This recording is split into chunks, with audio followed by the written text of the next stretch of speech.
How are you with silence? I only ask because not everybody is that comfortable with the sound of silence. We walk into a quiet room and the first thing we do is turn the TV on or the radio on.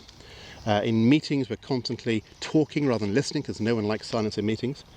And of course if things get really quiet we just take our phones out because you're never alone with the phone.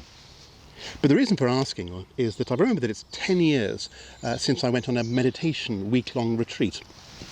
I'd done a little bit of meditating before, but not much, and I was pretty poor at it. So I thought a 1-week boot camp would be the thing to learn. And typical me, I just jump in at the deep end. Golly, it was hardcore. It was tough. There was no alcohol, there was no caffeine, there was no meat, there was no reading, no writing. You couldn't use your phone, you couldn't watch TV. But the main thing was, it was in complete silence. No talking. 1 week, no talking. I know, me. Not talking. And it's tough. As a communicator, you kind of express your ideas and your thoughts through talking. And not being able to talk was like losing your identity. I won't tell you all about what it was like, other than the fact that by the end, not talking was actually quite liberating. As for the meditating, I remain rubbish at that. I can't turn my mind off quick. Oh, there's another squirrel. So I'm always distracted by various things. But anyway, the reason for bringing it up was that as part of the meditating week, we all had to do chores. You had to sign up to do chores. And some people did gardening, some people did cleaning. And I signed up to be part of the kitchen preparation team, the kitchen prep. And our job was to kind of prepare all the produce for the cooks for the evening meal.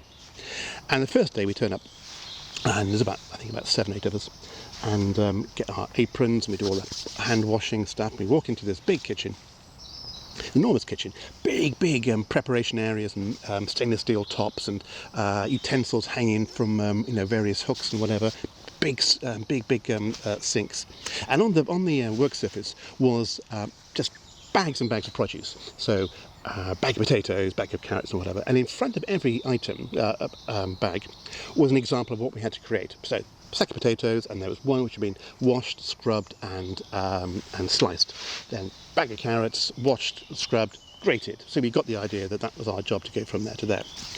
And off we went, and we kind of shuffled along, got into some sort of order. We picked up our bits and pieces to use, and suddenly we realised we had a kind of a bit of a conveyor belt going. Somebody was doing the washing of the potatoes, somebody was doing the cleaning up, somebody was doing the slicing, then somebody else brought the next lot in, and after an hour we had done it. We had created all the produce, we had cleaned up spotlessly, and we took our aprons off, looking, thinking, golly, we've done all that.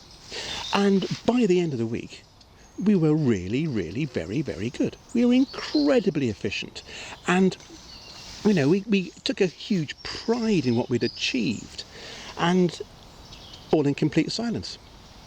And when people asked me in my business career, what's my best example of a high-performing team, it was that one.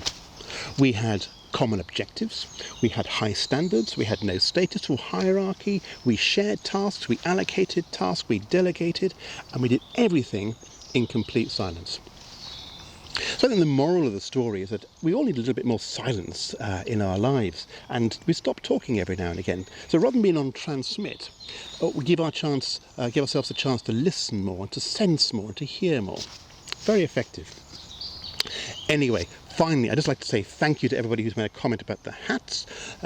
Most of them have been complimentary, and I do hope you like the transition from the kind of winter, spring one into summer.